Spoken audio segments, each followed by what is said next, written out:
แอดมินเล่นโซเชียลเนาะบ่ว่าสิแพลตฟอร์มใดก็ตามพี่น้องแอดมินเห็นแต่คนไทยเบิ่งนี่พี่น้องคนไทยเนาะเข้มวัฒนธรรมให้ลาวแทนลาวแอดมินเลื่อนโซเชียลไปบ่ว่าสิเป็นแอปใดก็อย่ายังบ่เคยเห็นคนลาวออกมาเว้าเรื่องนี้เลยเห็นมันอาจสิมีน้อยแหละแต่ว่าแอดมินเห็นนี่หลายช่องเติบที่มีแต่คนไทยมาเข้มแค้นซอยลาวเนาะซอยคนอีสานว่าวัฒนธรรมเดียวกันแม้แต่คนอีสานเองเขาก็ยังออกมาเข้มแต่ลาวเงียบกิ๊บพี่น้องลาวเก่งอย่างอื่นเนาะเก่งที่มันบ่มีเรื่องของตัวเองเก่งคักพี่น้องแล้วก็เก่งใส่กันเองเขาเอิ้นว่าหารบาทย่านป่าพี่น้องเรื่องที่มันเกิดขึ้นเรื่อง YouTube เรื่องหยังก็แล้วแต่มื้อนี้เดี๋ยวแอดมินสิมาเว้าว่านิสัยของคนลาวเป็นจังไดเรื่องแค้นคือกันเนาะมนุษย์ทำเป็นหยังจังหายเงียบเนาะเวลาเรื่องกุนเขมรเนาะมีข้อพิพาทกับประเทศไทยผัดซอยเขมรเข้มกุนเขมรจนเฮ็ดให้ทั่วไทยไปลงเนาะหลายท่านอาจสิจำได้สิเป็นจะได้ไปเบิ่งกัน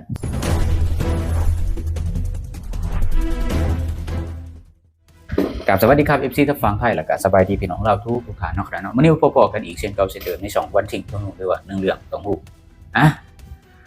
ก็อย่างที่แอดมินว่าแหละคนลาวฮู้ทุกอย่างยกเว้นเรื่องของตัวเองเนาะยกตัวอย่างก่อนเลยเรื่องแค้นเลยพี่น้องตามที่แอดมินได้เกริ่นขึ้นมามนุษย์ธรรมนี่เงียบปานไม้อัดปากเงียบถ้าเป็นภาษาไทยเงียบเหมือนเป่าสากก็เป็นสำนวนลาวก็เงียบปานแก้วตายเงียบปานไม้แป้นอัดปากบอกมาเว้าบอกมาเข้มบางคนก็แท้พร้อมพี่น้องแท้ว่าโอ้เขาซอยประกาศ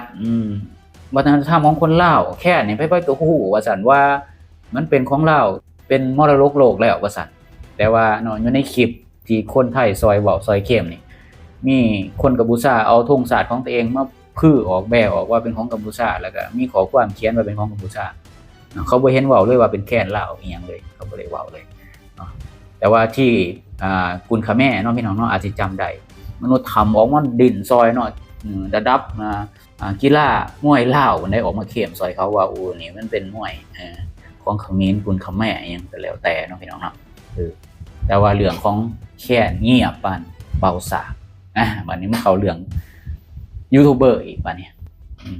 เล็กๆน้อยๆเนาะแอดมินก็สิบ่เว้าหลายเพราะเป็นกระแสเนาะว่าให้ฮู้ว่านิสัยของคนลาว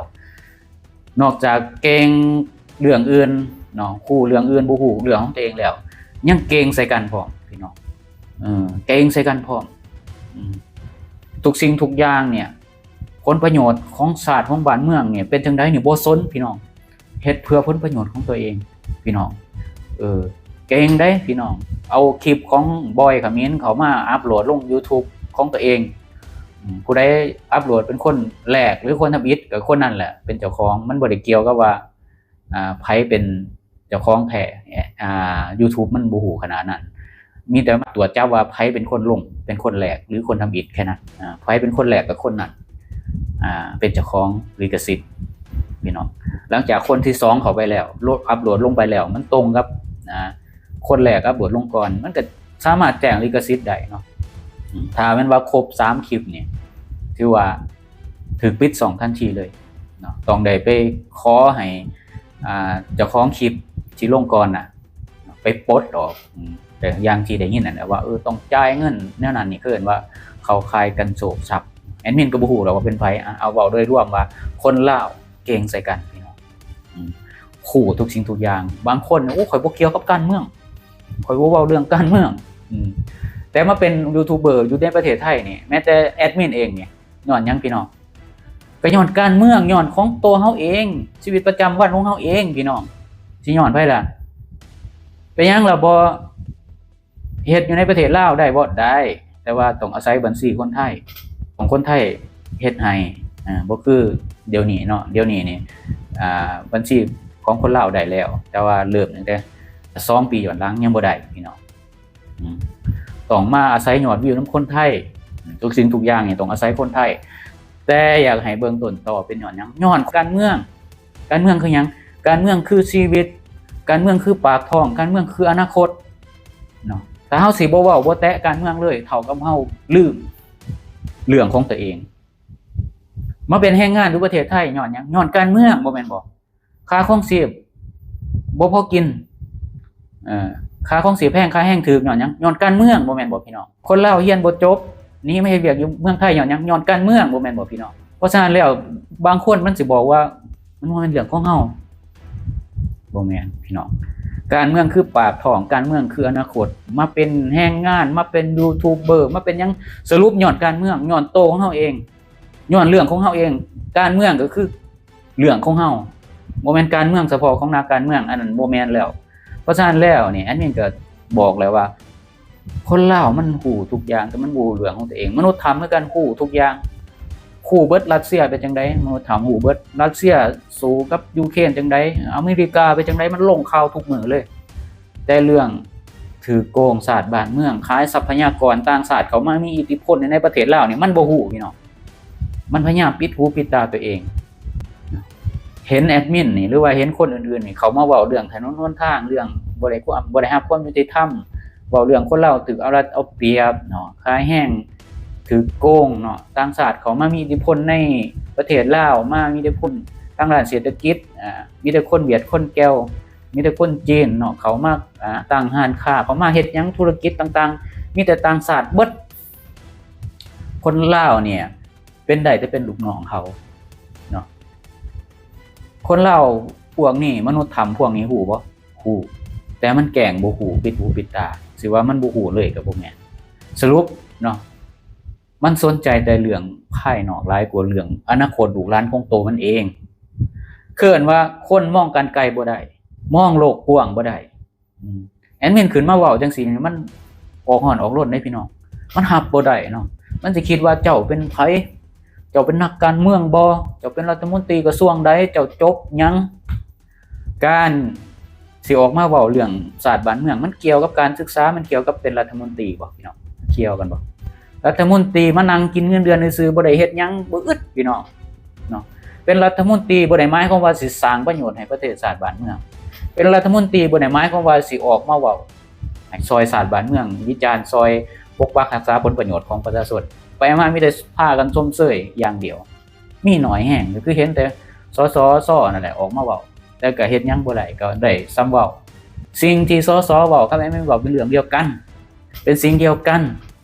แต่ว่าพวกมนุษย์ถ้ามันรับบ่ได้เพราะว่ามันเห็นเฮาว่าสูงกว่าแอดมินบ่ได้บอกว่าแอดมินฉลาดกว่าเด้อเพียงแต่ว่าความคิดของมันน่ะการกระทำของมันน่ะบ่ได้ออกมาเฮ็ดหยังเพื่อคนอื่นเพื่อคนที่เขาเว้าบ่ได้มันก็ออกฮ้อนออกรนพี่น้องมันก็คิดว่าคนนี่หัวสูงกว่าบ่ได้ก็คือความหมายเป็นแนวนั้นคนนี่ต้องสกัดบ่คือคนไทยได้พี่น้องเปรียบกับคนไทยนี่คนไทยเขามีความสามัคคีเป็นชาตินิยมสูงถึงมันว่าเรื่องภายในเขาสิขัดแย้งกันแน่มีความเห็นบ่ตรงกันแน่บัดเวลามีอีหยังที่แบบให้ประเทศเสียผลประโยชน์เขาสามัคคีกันพี่น้องนี่แหละข้อดีของคนไทยพิสูจน์ว่าคนไทยเขามีความรักชาติกว่าบ่แม่นว่าสิคือคนลาวบางจำพวกเฮามาเว้าวิจารณ์นักการเมืองบอกว่าเฮามาวิจารณ์ประเทศว่าซั่นพี่น้องเฮาเว้าซอยคนที่เว้าบ่ได้ก็ว่าเฮาวิจารณ์ประเทศ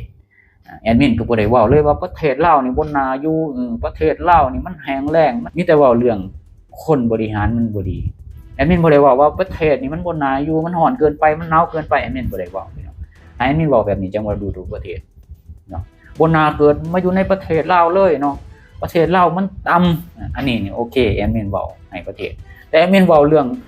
ผู้นำมันบ่มีความสามารถที่จะบริหารประเทศแล้วสิมาว่าแอดมินเว้าให้ประเทศได้จังได๋จะเอาคนกลุ่มนึงนี่มาเป็นตัวแทนของประเทศนะบ่แต่ก็คนกลุ่มนี้เบิดอำนาจไปแล้วก็ไปใช้ชีวิตร่ำรวยสุขสบายแล้วคนใหม่ขึ้นมาแล้วก็เอาคนกลุ่มเดิมเนี่ยตัวแทนคนเก่าเนี่ยมาเป็นตัวแทนของประเทศแล้วคนนี้เบิดเวลาไปอีกคนใหม่เขามาอีกก็มาเป็นตัวแทนของประเทศอีกแล้วก็ไปเสพสุขอีกพวกเจ้าก็นั่งส้มเซ้ยอีกสิส้มเซ้ยฮอดจักปีพวกเจ้าสิส้มเซ้ยฮอดจักปีฮอดลูกฮอดล้านพุ่นบ่ได้นี่แต่คนที่เขาเสียผลประโยชน์ได้ว่านี่ประเทศชาติล่อยล้อไปซุมื้อเนาะทรัพยากรถูกต่างชาติเขามาเอาซุมื้อพวกเจ้าสิมานั่งส้มเซ้ยนี่พวกเจ้าก็บอกว่าตัวเองรักชาตินี่เห็นเขาขนทรัพยากรออกทั้งป่าไม้เนาะทรัพย์สมบัติต่างๆนี่บ่ได้เกิดประโยชน์อีหยังกับประเทศชาติแล้วพวกเจ้าก็สิว่ารักชาติเห็นน้องหัวสูงหน่อยนึงมันใจสิขาดตัวคนลาวบางกลุ่มเนาะบ่ได้พี่น้องใจสิขาดพี่น้อง สรุปทุกสิ่งทุกอย่างเป็นการเมืองเบิดอย่าเว้าว่ามันบ่แม่นการเมืองการเมืองคือชีวิตการเมืองคือปากท้องการเมืองคืออนาคตบ่จำเป็นต้องเรียนสูงบ่จำเป็นต้องเป็นรัฐมนตรีบ่จำเป็นต้องเป็นอีหยังทั้งนั้นเป็นคนรักชาติบ้านเมืองรักผลประโยชน์ของชาติของประชาชนด้วยกันอันนี้เขาจะเรียกว่ารักชาติโอเคสำหรับมื้อนี้ขอบคุณขอบใจขอบคุณสำหรับวิสิทานที่ให้เกียรติเข้ามาติดตามฟังรับชมหรือกดไลค์กด Subscribe เพื่อสิได้บ่พลาดคลิปต่อไป EP ต่อไปสำหรับมื้อนี้ขอกล่าวคำว่าสวัสดีครับสบายดีบาย